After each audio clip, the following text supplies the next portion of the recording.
Algunas escenas de este programa han sido representadas, incluyendo la descripción de investigaciones realizadas en la escena del crimen.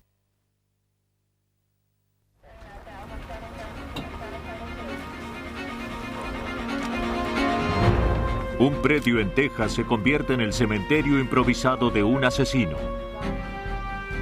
Para dar con el sospechoso, los investigadores tienen que identificar a las víctimas sobre la base de sus huesos. Un adolescente que buscaba pelotas de golf encuentra restos humanos. Los científicos tratan de reconstruir el rostro de la víctima para contribuir a desentrañar el misterio. Un director de cine desaparece en California, pero para demostrar que lo asesinaron, la policía tiene que hallar el cadáver. Algunos asesinos prefieren deshacerse de sus víctimas sin mayor ceremonia. Los investigadores dependen entonces de los forenses para descubrir pruebas del homicidio y revelar los secretos enterrados del asesino.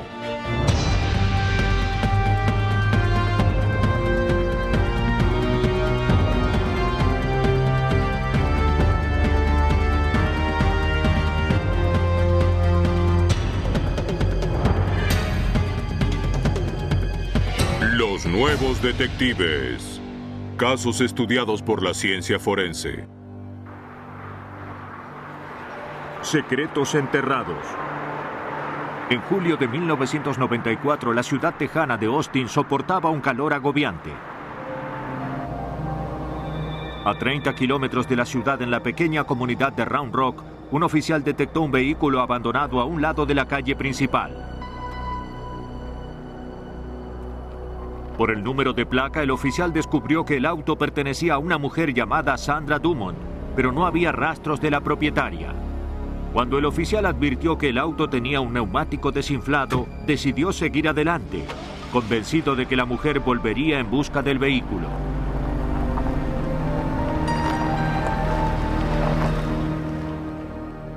Unas semanas después, el mismo oficial volvió a encontrar el nombre de Sandra Dumont. Según un artículo publicado en el periódico local, se había denunciado la desaparición de la joven de su casa en Austin. El oficial decidió volver al lugar donde había visto el auto de Sandra. Ya había sido retirado. Pero el policía sintió un olor desagradable. Empezó a examinar el lugar.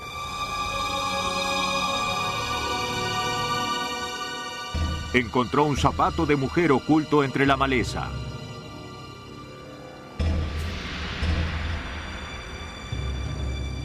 A pocos metros, el policía vio una lámina de madera terciada en medio de la hierba. Cuando la levantó, descubrió los restos de un cuerpo humano. Oficiales del Departamento de Policía de Round Rock se presentaron en el lugar.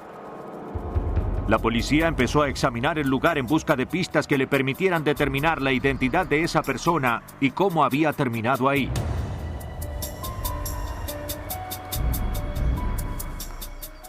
A unos 100 metros de donde encontraron los huesos, los investigadores hallaron otro cráneo humano. La policía temía haber hallado el cementerio improvisado de un asesino. El grupo extendió la búsqueda hasta abarcar las 45 hectáreas del predio. Encontraron más huesos. La policía recuperó varias prendas femeninas. Por lo que parecía, habían cortado la ropa con un instrumento afilado. La policía también recogió algunas colillas de cigarrillos mentolados que estaban cerca de los restos. ¡Detective Road! A medida que se desarrollaba la búsqueda, una mujer llegó al lugar y pidió hablar con los detectives. Había visto las noticias sobre la búsqueda y temía que una de las víctimas fuera su amiga, Sandra Dumont. Tengo su agenda y creo que es importante. Dijo que la última vez que habló con ella, Sandra tenía una cita con un hombre llamado Roger. Su amiga nunca había llegado a conocer al nuevo novio de Sandra y no estaba segura de cuál era su apellido. Cuando Sandra desapareció, la amiga decidió examinar su agenda. Cuando la halló, estaba abierta en el nombre Roger Fane. ¿Y usted piensa que salía con ella? Parece que allí hay un nombre. Pero hasta que los investigadores pudieran identificar a las víctimas, la información no era de utilidad. Lo documentaremos. Por medio de los archivos odontológicos de las personas que habían desaparecido en la zona, fue posible establecer la identidad de ambas víctimas. Sandra Dumont era una de ellas. La segunda víctima era Darlene Anderson, de 38 años, oriunda de Round Rock, cuyo esposo había denunciado su desaparición un mes antes. Ambas mujeres parecían haber muerto asesinadas. Para determinar cómo habían muerto, la antropóloga forense Susan Dana estudió los huesos. Hay que buscar indicios de algún golpe en los huesos, golpes contundentes que puedan haber ocasionado fracturas. También hay que buscar cortes en los huesos que puedan ser producto de un cuchillo o de un instrumento cortante. Hay que fijarse si hay hoyos en los huesos que puedan ser consecuencia de una herida de bala. El cráneo de Sandra Dumont presentaba ese tipo de herida. Había recibido un disparo a quemarropa de un arma calibre 22. La doctora Dana también descubrió que Sandra tenía una fractura en la mandíbula. Las manchas de sangre de la mandíbula sugerían que la víctima había sangrado como consecuencia de la herida, lo que indicaba que la misma había sido anterior a la muerte. Indicaba que había recibido un golpe directo en la mandíbula con algún objeto romo, probablemente un puño, un palo o un objeto grande de madera del tipo de un bate. Eso puede causar este tipo de herida. Los detectives del Departamento de Policía de Round Rock pensaban que podían hallarse ante un asesino en serie. LeMay. El teniente Dan LeMay empezó a analizar la vida de Sandra en busca de pistas sobre la identidad del asesino. Sandra Dumont tenía 39 años y vivía en la zona de Austin. Tenía un título universitario y era una mujer muy culta. Trabajaba dando naipes en un club nocturno, pero ella estaba buscando un empleo mejor. Trataba de prosperar. Todos señalaron que era una persona agradable. Parecían apreciarla mucho. Los detectives fueron al club de Austin donde Sandra había trabajado la noche antes de su desaparición. Sus compañeros dijeron que esa noche Sandra había recibido un llamado telefónico.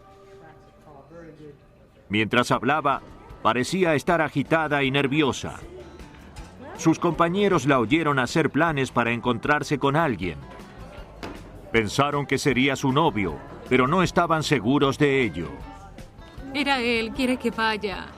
Cuando Sandra terminó de hablar, preguntó al gerente si podía irse un poco más temprano. El gerente la autorizó, pero nunca volvió a saber nada de Sandra. La policía se concentró en el nombre hallado en la agenda de Sandra. Los investigadores descubrieron que Roger Eugene Fane había sido sospechoso en el caso de la desaparición de Darlene Anderson, la otra víctima que se halló en el predio. Claro, ese es el punto. Sí. La policía no había logrado vincularlo a la desaparición de la mujer, pero ahora otra cosa atrajo su atención.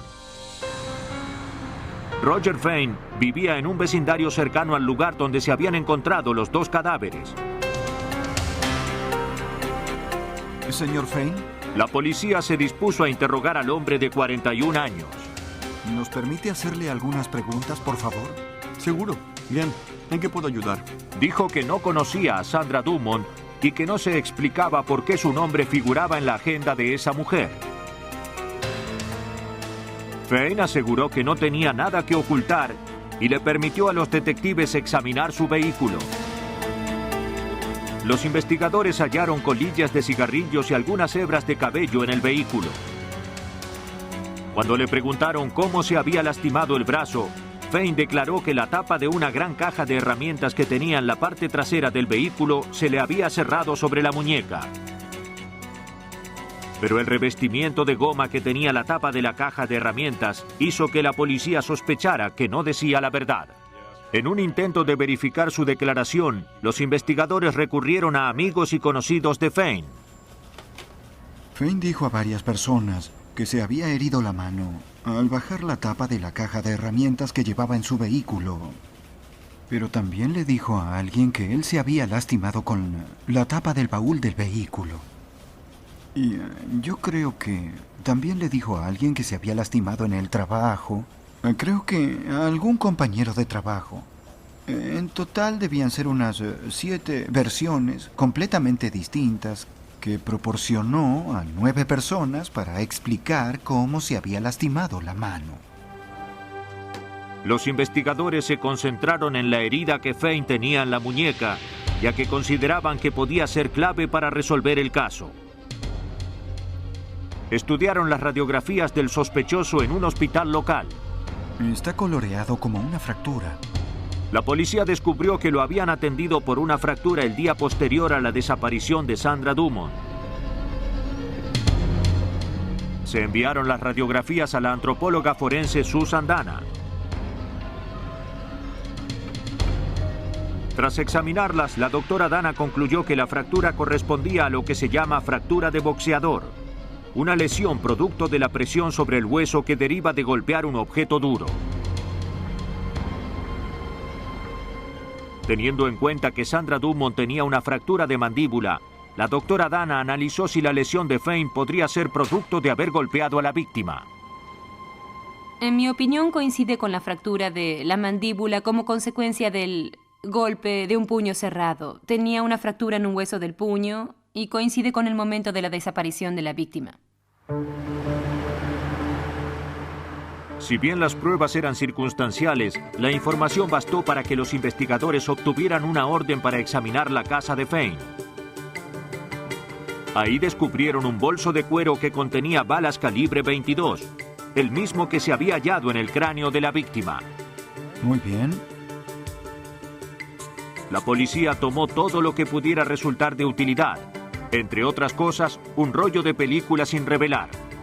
El técnico Steve Robertson explica. Lo tomé porque esperábamos hallar una fotografía de la víctima en su casa, aunque dijo que no la conocía. El grupo envió el rollo sin revelar al laboratorio policial.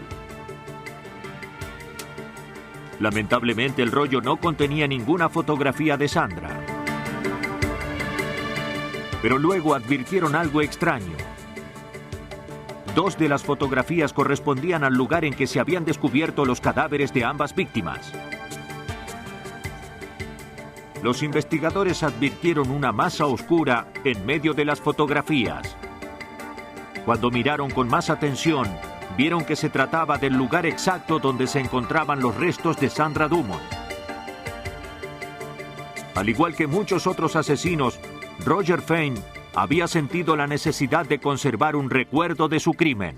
Fue increíble. Fue la primera vez que pensé que teníamos elementos para presentar en la corte. Roger Fein fue detenido y acusado del asesinato de Sandra Dumont.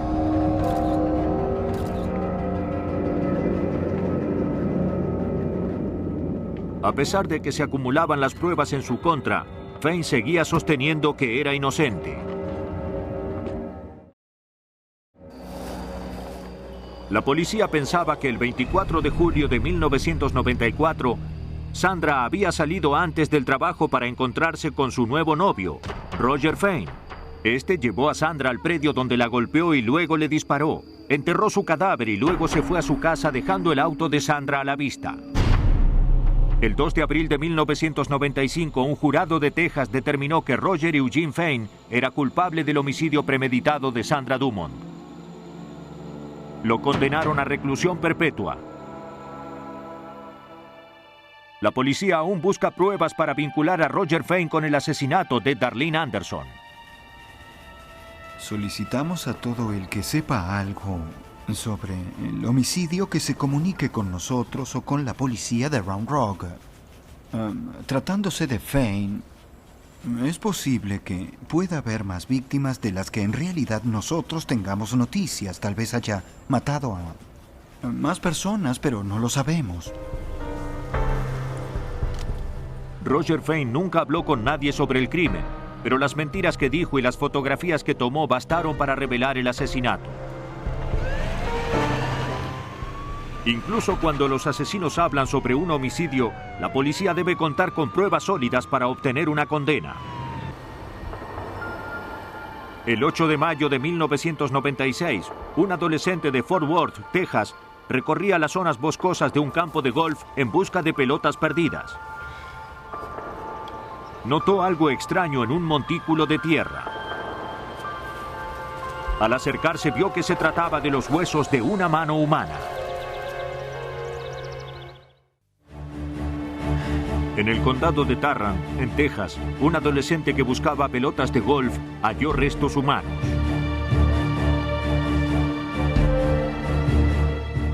Cuando los investigadores llegaron al lugar, se hizo evidente que estaban ante una tumba clandestina cuyo objeto era ocultar un homicidio. La víctima era un hombre que presentaba grandes lesiones en el cráneo. El avanzado estado de descomposición hacía difícil discernir rasgos identificables. Solo contaban con los huesos y los forenses empezaron a trabajar en busca de respuestas. Tendremos que ver qué hallamos bajo estos huesos. Además de la lesión que presentaba el cráneo, la víctima tenía varios cortes a la altura de las costillas. Eso llevó al equipo a concluir que el hombre había muerto apuñalado. No había rasgos que permitieran su identificación, tan solo el tatuaje de un escorpión rojo en el hombro de la víctima.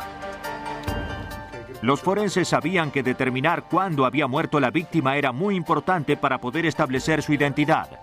Mark Krause, el subdirector de patología forense del condado de Tarrant, examinó a la víctima en busca de pistas. El interior del cuerpo se había convertido en adiposira, que es una especie de líquido rancio que en esta región y en esta época del año tarda como mínimo unas 5 o 6 semanas en acumularse en el grado que vemos aquí. La policía del condado de Tarrant dio a conocer los pocos detalles que tenían sobre el desconocido a los departamentos policiales de todo el estado. Esperaban que alguien pudiera reconocer a la víctima a partir de la información. La táctica pareció funcionar. Varias personas llamaron con la esperanza de que se hubiera hallado a seres queridos que habían desaparecido. Pero ninguna de las características del cuerpo hallado en el campo de golf coincidía con las personas desaparecidas. El detective Mike Hargis del condado de Tarrant sabía que hasta que la policía pudiera dar un nombre a la víctima, sería muy difícil presentar un caso de homicidio.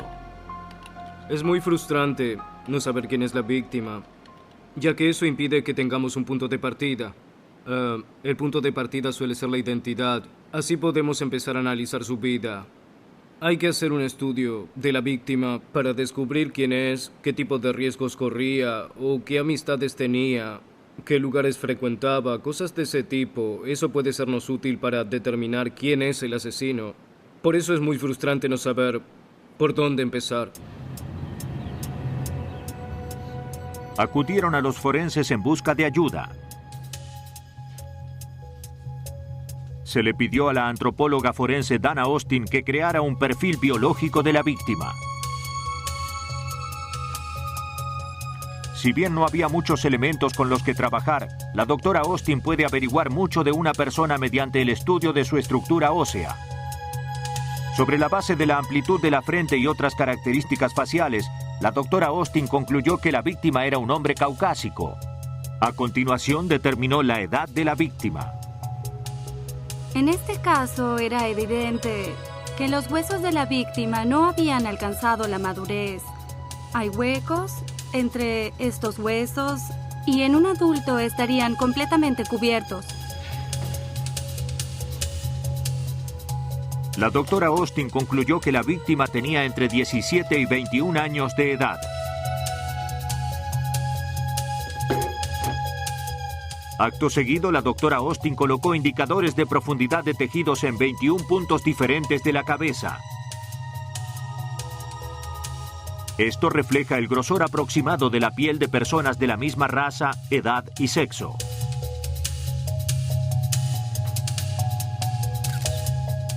Luego de tomarse fotografías desde distintos ángulos, se convocó a un artista forense para que creara los contornos del rostro de la víctima.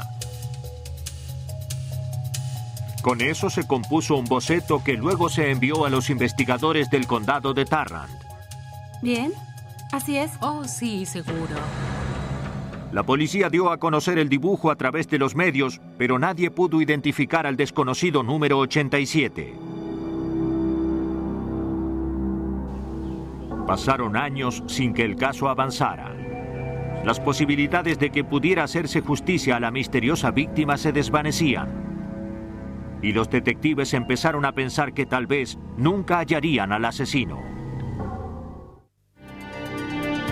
Durante 3 años, la policía del condado de Tarrant, en Texas, trató de resolver el caso del homicidio de un joven cuyos restos fueron hallados semienterrados en un campo de golf. Si bien los forenses habían logrado dar un rostro al desconocido, su identidad y las circunstancias en que había muerto seguían siendo un misterio. Luego, el 3 de diciembre de 1999, la policía tuvo novedades. Una mujer de Fort Worth acudió a la policía.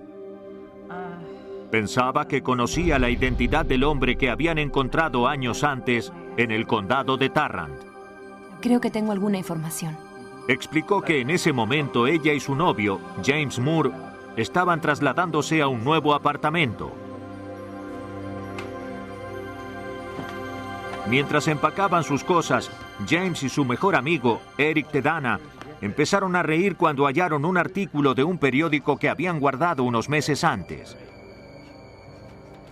Cuando la mujer preguntó de qué se reían, los hombres le enseñaron un artículo sobre un cadáver que se había descubierto en un campo de golf local. Le dijeron que la víctima era un conocido suyo, un joven de 20 años llamado Patrick Sacha.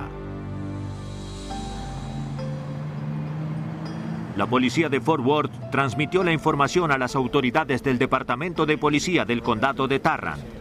Mike Gatley, el detective de homicidios asignado al caso, empezó a trabajar.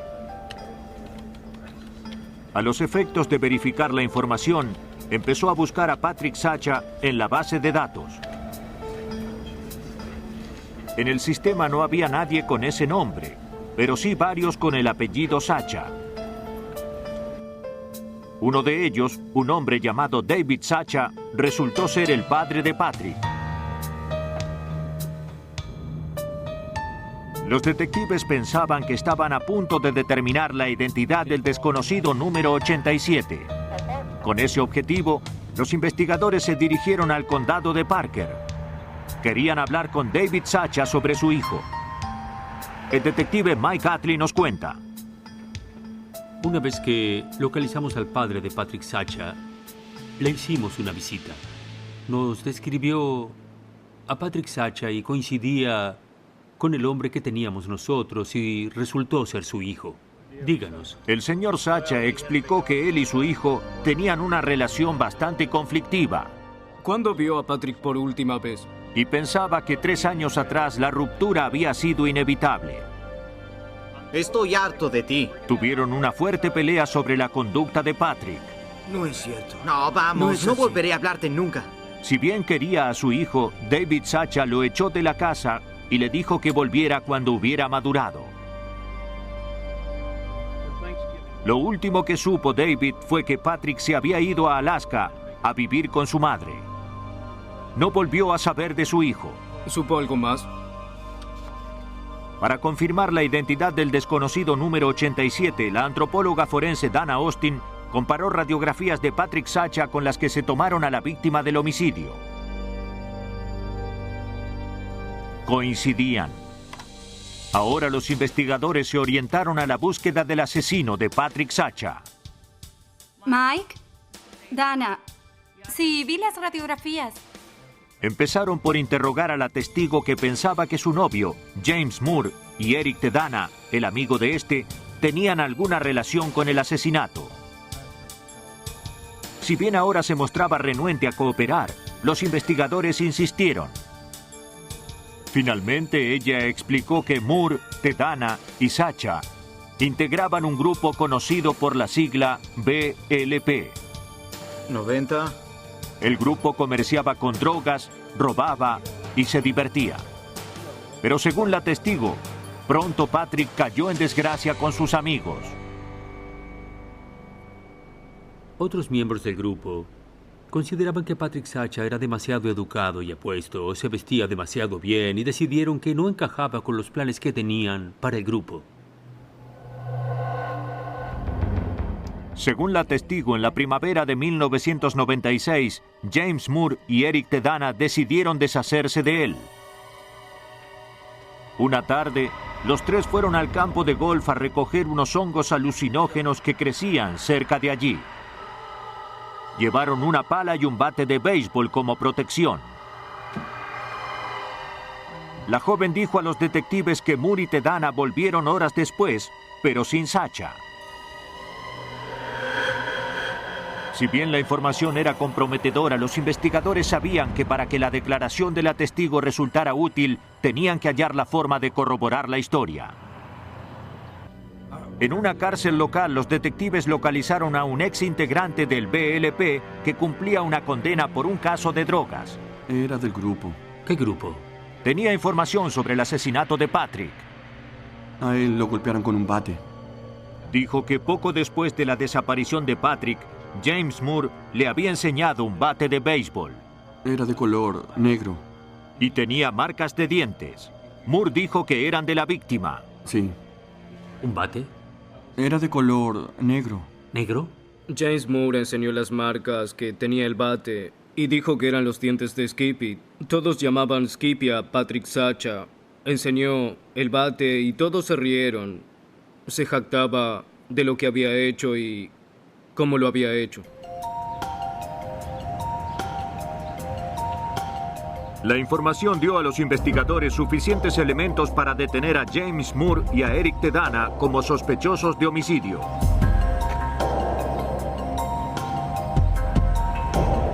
La policía también obtuvo órdenes para examinar sus casas. Luego de detener a James Moore, la policía empezó a examinar su casa en busca de pruebas del asesinato. Detective. Encontraron varios bates de béisbol. Los detectives estaban seguros de que uno de esos era el arma homicida. Supe que se trataba del mismo por las marcas de dientes que tenía en la mitad. Eso era importante ya que cuando llevamos a cabo una investigación siempre necesitamos algunas pruebas. Siempre buscamos pruebas de lo que la gente nos dice y al hallar el bate supimos que estábamos en el lugar indicado. Las pruebas se enviaron al laboratorio policial.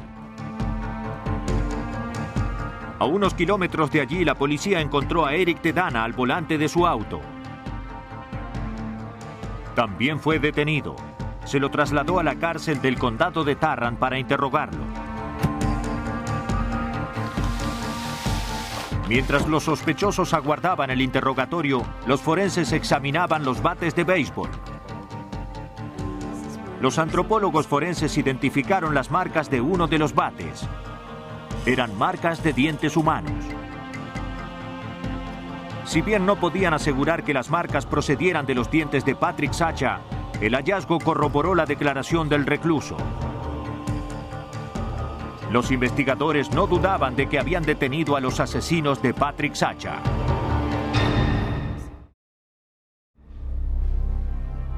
Cuando se los acusó de homicidio y se acumularon pruebas en su contra, James Moore se negó a hacer declaraciones.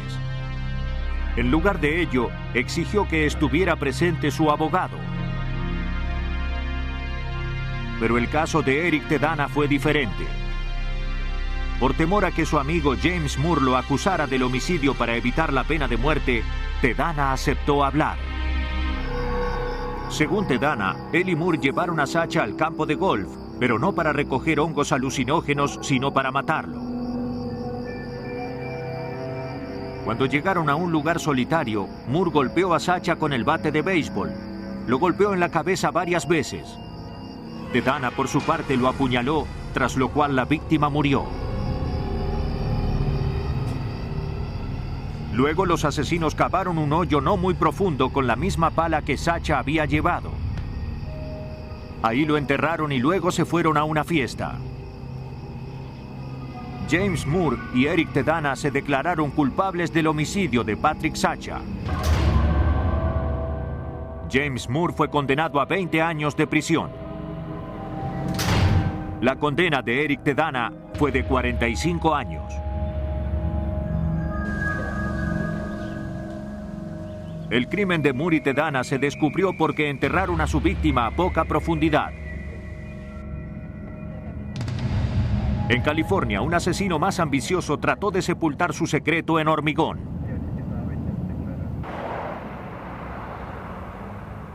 El 26 de julio de 1995, Ken Adamson entró al Departamento de Policía de Indio, California, para denunciar la desaparición de su hermano, Al Adamson.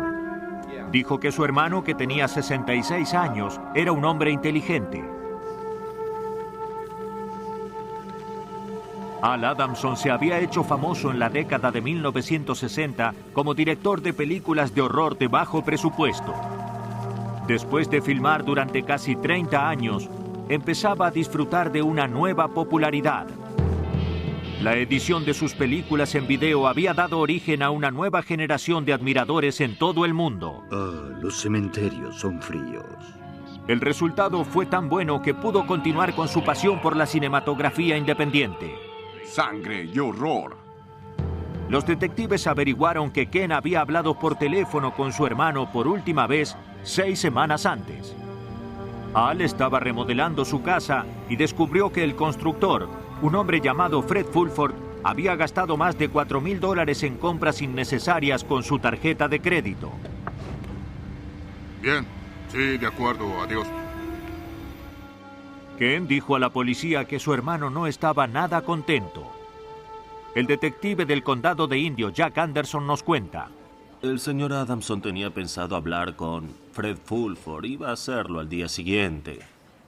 Y su hermano estaba muy preocupado. No conocía muy bien a Fred Fulford y temía que hubiera una pelea violenta. Ken le dijo al detective que había viajado al condado de Indio al día siguiente para ver cómo estaba su hermano. Cuando llegó, Fred Fulford le abrió la puerta.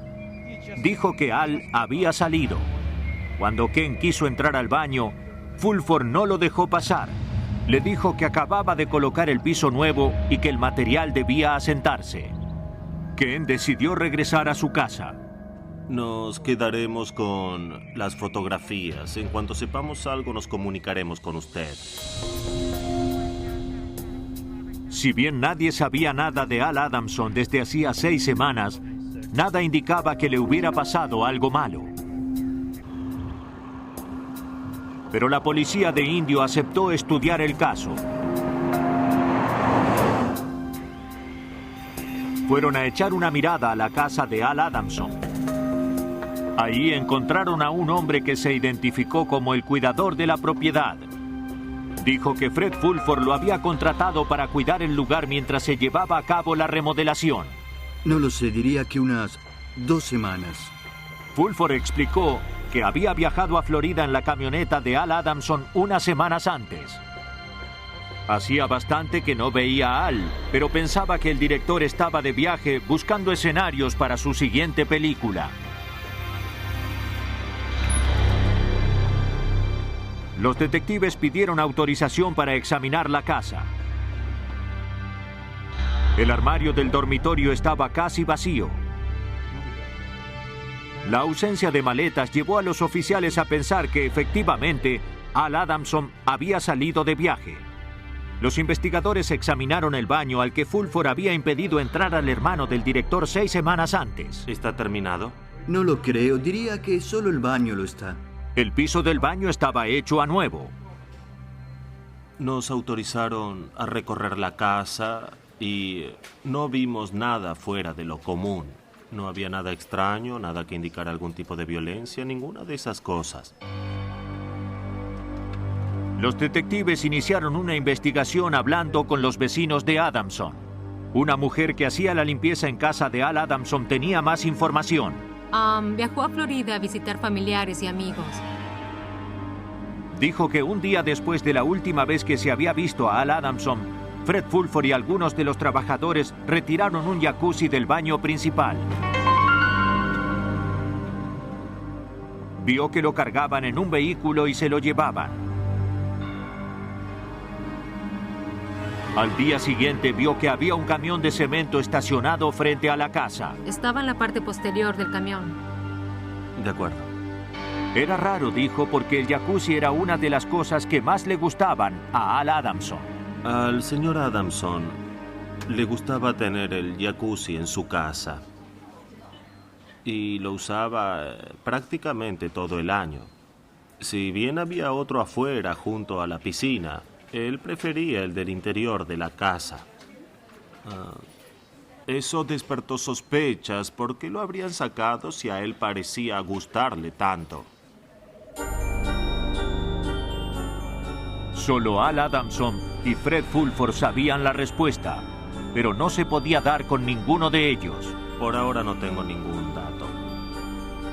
Te llamaré. Pasaron semanas sin que hubiera novedades. La policía empezaba a sospechar que Al Adamson no había desaparecido, pero al no tener un cadáver, no había forma de demostrar que se había cometido un crimen.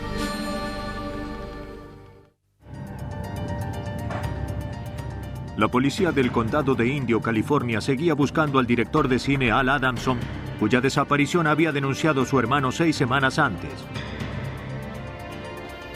Si bien los investigadores sospechaban que Fred Fulford, a quien Adamson había contratado para la remodelación de su casa, estaba relacionado con la desaparición, no tenían pruebas de que se hubiera cometido un crimen.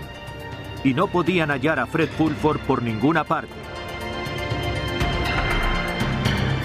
Al releer la declaración de la mujer que limpiaba la casa de Adamson, algo llamó la atención a los investigadores. Creo que esto podría ser un homicidio. Al Adamson tenía 2 jacuzzis en su casa, y el que usaba habitualmente, que estaba en el baño principal, había sido retirado por orden de Fred Fulford un día después de la desaparición de Adamson. Empezamos a hacer conjeturas. Se había retirado un jacuzzi de la casa, luego de lo cual se había rellenado el suelo y colocado un piso nuevo. Eso nos hizo pensar que posiblemente estuviera sepultado dentro.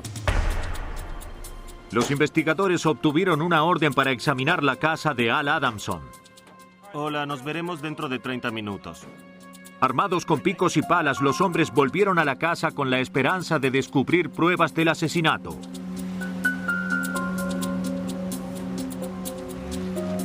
Video policial. Se concentraron en el piso del baño que había sido hecho recientemente. Empezamos a excavar, todo estaba lleno de polvo y tierra. Y éramos 10 personas con herramientas de excavación en un baño de solo 4 metros. Era incómodo. A las 8:30 de la mañana, el equipo llevaba 18 horas excavando. 1 metro por debajo del suelo atravesaron una capa de tierra y encontraron algo blando.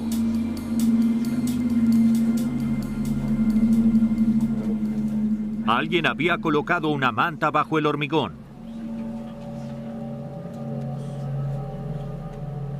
Bajo la manta, la policía halló restos humanos en descomposición. Cuando retiramos el cuerpo de la excavación, determinamos que se trataba de un hombre de entre 55 y 60 años, pero no podíamos afirmar que se tratara del señor Adamson. Los restos fueron trasladados a la morgue del condado de Riverside. Los investigadores tenían que determinar la identidad de la persona encontrada y establecer cómo había muerto antes de iniciar una investigación de homicidio. Los forenses pronto advirtieron que había recibido varios golpes en el cráneo con un elemento contundente. Lo habían matado a golpes. Quería enseñarles esto. El forense Paul Trujillo fue el responsable de realizar la autopsia. Presenta lesiones circulares de aproximadamente 4 centímetros y bordes irregulares. Eso indica que lo golpearon con algo parecido a esto. No necesariamente con este instrumento en particular, pero con algo de este tipo. El estado de descomposición del cuerpo indicaba que la víctima había muerto entre 6 semanas y 2 meses antes. Eso coincidía con el momento en que Adamson había desaparecido. Pero los investigadores necesitaban una identificación. No tenían muestras de ADN previas de Adamson con las que hacer comparaciones. Era imposible tomar huellas dactilares debido al avanzado estado de descomposición. La única posibilidad eran los dientes.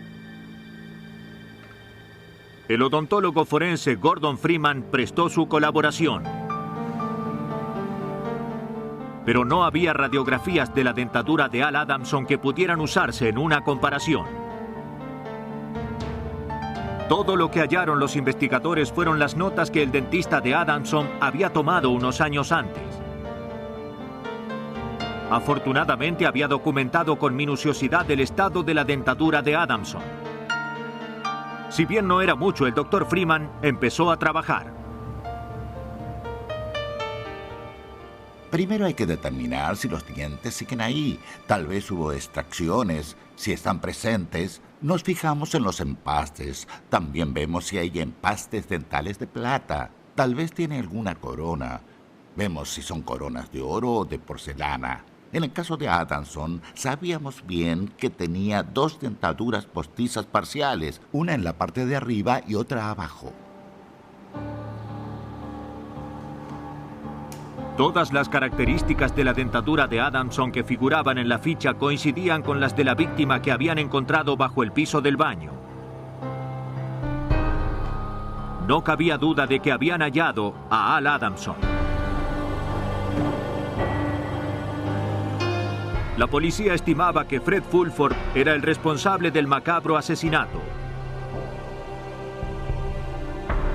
Al no haber un arma, sin embargo, y solo contar con pruebas circunstanciales, los investigadores estaban muy lejos de contar con un caso sólido.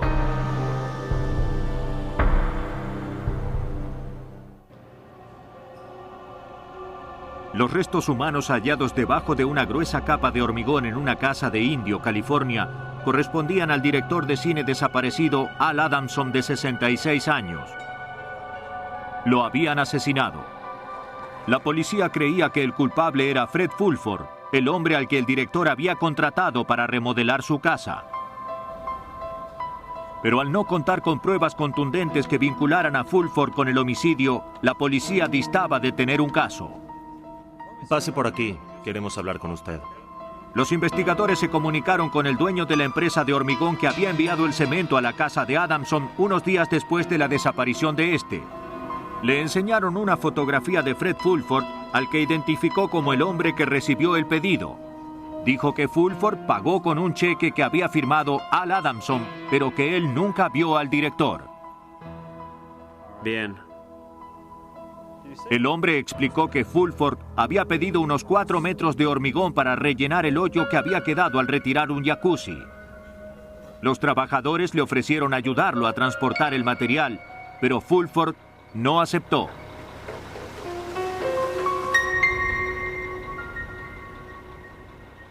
El hombre pensó que era extraño que Fulford insistiera en transportar solo tanto material hasta el interior de la casa. Pero para la policía esto tenía mucho sentido. Fulford trataba de que nadie se acercara al lugar del crimen. Si bien las pruebas eran solo circunstanciales, la policía consideraba que todo apuntaba a demostrar la culpabilidad de Fred Fulford. Para hallarlo, analizaron los últimos movimientos de la tarjeta de crédito de la víctima. Va a ser un proceso largo. Se habían hecho gastos a 4.500 kilómetros de distancia en un hotel de Florida. ¡Oficial de policía, alto! Cuando la policía de Florida localizó a Fulford, que aún conducía la camioneta de Al Adamson, lo detuvo de inmediato. Si bien estaba vestido con ropa de la víctima, negó toda relación con el crimen.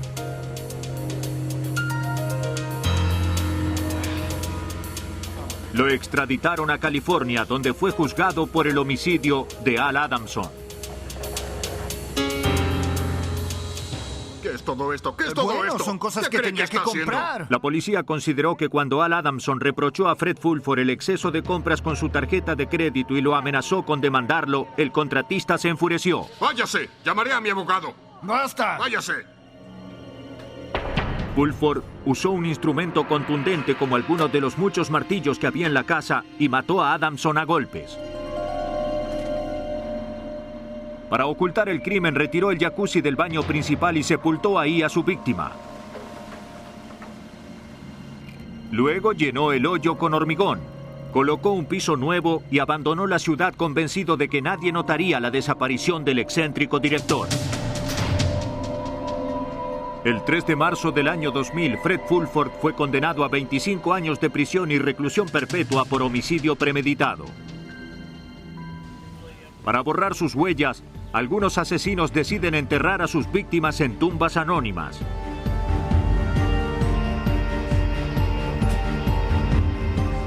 Pero la tierra no siempre puede ocultar sus crímenes.